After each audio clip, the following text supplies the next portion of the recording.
प्रिय छात्रों, सूरदास के पदों की व्याख्या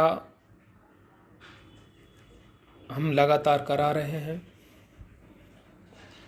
साहित्य लहरी, उनका जो बड़ा ग्रंथ है सूर सागर, साहित्य लहरी, भ्रमर गीत सार, सूर सारावली, सूर पंचरत्न में आते हैं ये। तो भ्रमर गीत का ही एक प्रसंग है जब उद्धव गोपियों को निर्गुण ब्रह्म का उपदेश देने आते हैं, योग साधना की ओर उन्हें प्रेरित करते हैं। तो गोपियां अपनी वाग विदग्धता के माध्यम से, अपने तर्कों के माध्यम से उद्धव के निर्गुण का खंडन करती हैं और उन्हें कहती हैं कि ये निर्गुण हमारे किस काम का है।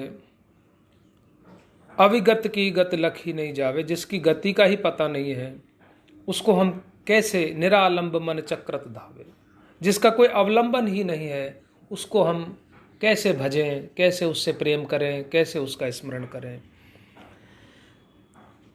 भ्रमर गीत का ही एक प्रसंग है कि गोपियां उद्धव से कहती हैं, जब वो उन्हें उपदेश करता है योग का, निर्गुण ब्रह्म का, निराकार का, तो गोपियां कहती हैं कि निर्गुण कौन देश को वासी, कि उद्धव ये बताइए वो किस देश में रहता है। भाई कहीं तो रहता होगा वो, तो उसका निवास स्थान कहाँ है, उसके बारे में हमें जानकारी दीजिए। अरे भंवरे, तू हंस मत ऐसी हमारी बातों को सुन करके, तू हमको समझा, हम तुझे सौगंध देती हैं, हम कोई हंसी ठिठोली नहीं कर रही हैं, हम सचमुच ये जानना चाहती हैं। मधुकर हंसी समुझाए सौह दे बूझती साँच न हासी, निर्गुण कौन देश को वासी। हम जानना चाहती हैं, हमारी जिज्ञासा है कि वह निर्गुण जो तू हमें यहाँ करके उपदेश कर रहा है उसके बारे में बता कि वह कहाँ रहता है। को है जनक, उसका पिता कौन है। जननी को कहिए तो उसकी माँ को क्या कहते हैं, क्या नाम है उसकी माँ का। उसकी पत्नी कौन है, कौन नारी को दासी, कौन उसकी दासी है। उसके आगे पीछे का कुछ तो बता, कहाँ वह रहता है, कौन उसका पिता है, कौन उसकी माता है, कौन उसकी नारी है, कौन उसकी दासी है।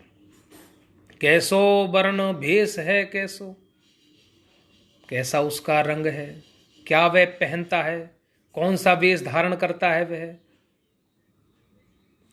कहीं रस के अभिलाषी, वह किस रस में लिप्त रहता है, उसका मन कहाँ रमता है, उसका स्वभाव कैसा है, उसकी चाह कैसी है।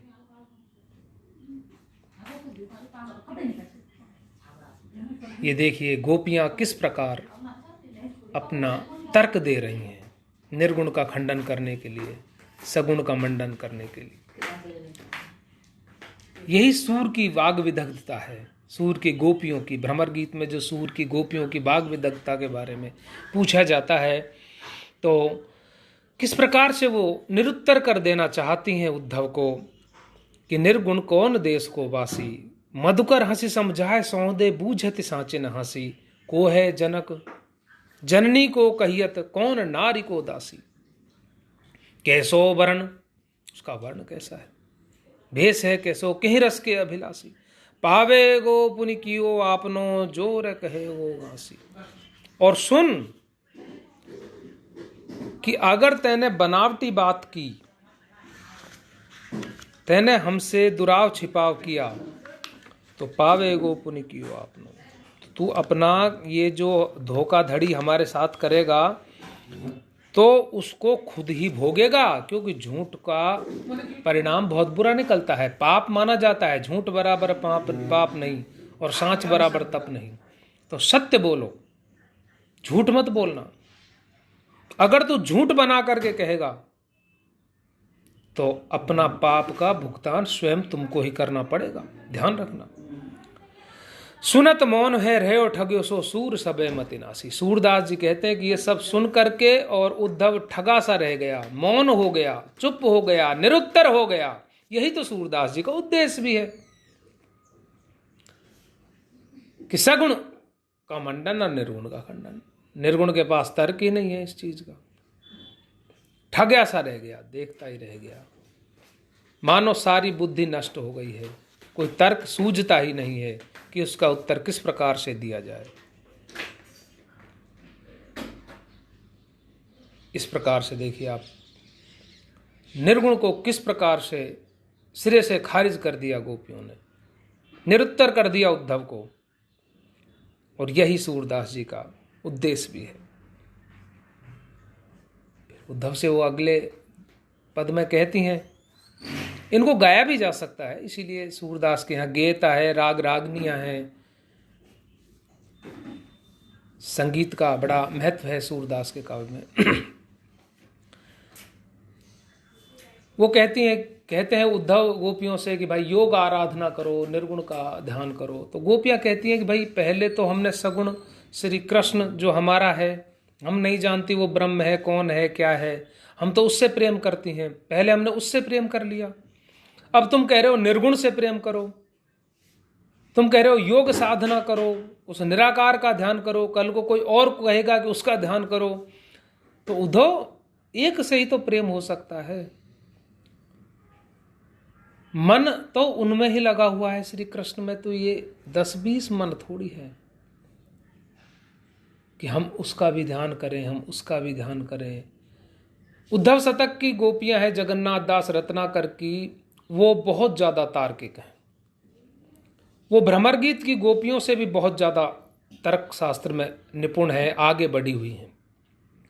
वो भी इस तरह की बात करती हैं। जब उद्धव उनसे कहते हैं कि पंच तत्व में जो सच्चिदानंद की सत्ता सो तो तुम हम उनमें समान ही समोई है, देखो ब्रह्म पटल उघार ज्ञान आखिन सो कान सब ही में कान ही में सब कोई। कि तुम्हारे जो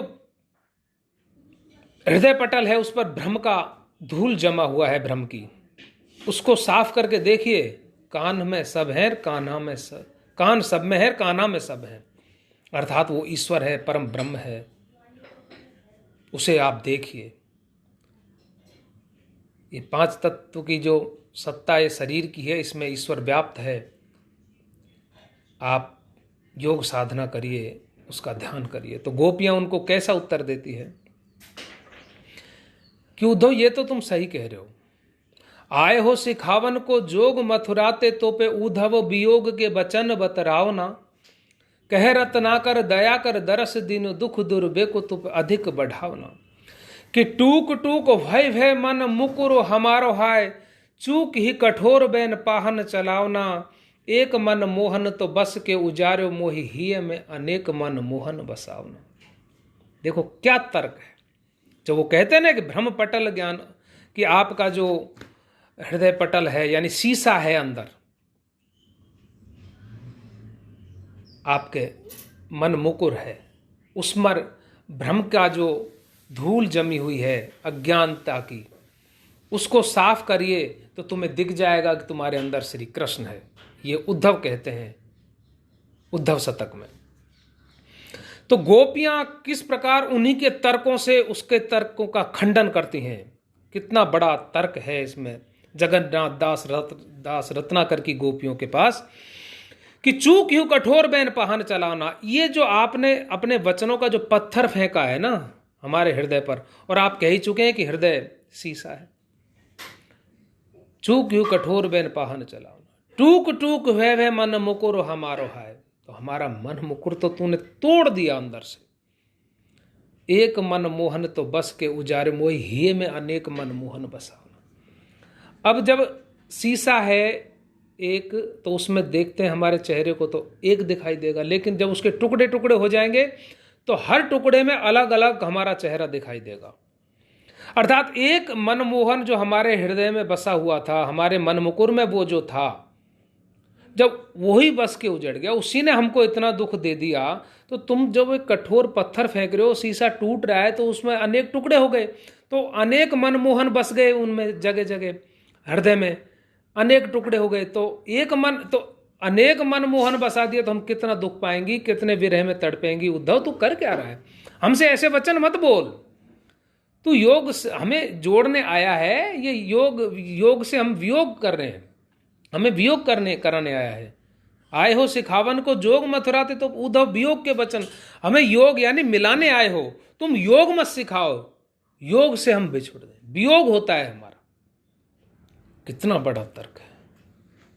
लगभग वैसा ही सूरदास की गोपियां भ्रमर गीत में कहती हैं कि उधो मन नाही 10-20, एक हुतो सो गयो हरि के संग को आराधे तो ईस। अब वो तेरे ईस को कौन आराधना करेगा? एक मन जो था, दिल दिमाग बुद्धि हृदय जो कुछ था हमारा, वो तो ईश्वर, वो तो श्री कृष्ण के साथ, हमारे मुरली मनोहर के साथ, हमारे कान्हा के साथ चला गया। अब तेरे ईश की आराधना कौन सा मन करेगा? क्योंकि मन तो एक ही है भाई। अति शिथिल सबे, हम तो सारी जो है माधव बिना, हमारे माधव बिना, हमारे गोविंद बिना शिथिल हो गई हैं। जैसे देह, अगर शीश देह से अलग कर दिया जाए तो देह की क्या स्थिति होगी, ठीक वैसे ही माधव बिना हमारे शरीर की यही स्थिति है। श्वासा अटक रहे आशा लग। हाँ, सांस जरूर अटक रही है। यहां घनानंद की देखिए आप, एक विश्वास की टेक गही लगे आस रहे बस प्राण बटोही। वैसे ही देखिए गोपियों का भी कि श्वासा अटक रहे आशा लग जी वही कोट बरीस। हाँ, उनके लिए उनके आने की प्रतीक्षा में कि वो आएंगे, यही विश्वास पर, क्योंकि वो गए, जब कह के गए थे कि मैं आऊंगा, तो इसी आशा से हम करोड़ों साल भी जी सकती हैं उद्धव। जबकि हमारी ये स्थिति हो रही है जैसे देह बिना, शीश बिना देह की जो स्थिति होती है। तुम तो सखा श्याम सुंदर के सकल जोग के, तुम तो सखा हो श्याम सुंदर के सारे योग के, तुम्हारा जो ईश्वर है वो योग का सारा योग जानते हो तुम। अब हमें हमारा सूरदास रसकन की बत्तियां पूर्वो मन जगदीश। हे उद्धव, अगर हमारा मनोरथ तुम पूर्ण करना चाहते हो तो उन्हें वापस लौटा दो, हमारे उस रसिक शिरोमणि को वापस लौटा दो। रसिक शिरोमणि को नाम बदनाम करो, मेरी जान उधोकूर कुबरी पठाए हो। ये उद्धव शतक की गोपियां कहती है कि तुम वो रसिक शिरोमणि हैं, वो योग की बात नहीं कर सकता, वो हमसे प्रेम करेगा। हमको तो लगता है कि कहीं तुम्हें कुबरी ने तो नहीं भेज दिया जहाँ, इसलिए उद्धव हमारे कान्हा को तुम लौटा दो। वो हमसे वियोग नहीं कर सह सकता, वो हमसे प्रेम करता है, हमसे प्रेम करती हैं। एक जो हमारा मन था वो उनके साथ चला गया। तो इस प्रकार से आपको हमने भ्रमर गीत सार, सूर सारावली, उनके विनय के, भक्ति के, दृष्टकूट पद, आज आपका सूरदास एमए का और प्रथम वर्ष का दोनों का कंप्लीट हो गया है। अब हम अगले वीडियो में आपको रसखान के बारे में बताएंगे, बीए प्रथम वर्ष के छात्रों को। तब तक के लिए धन्यवाद।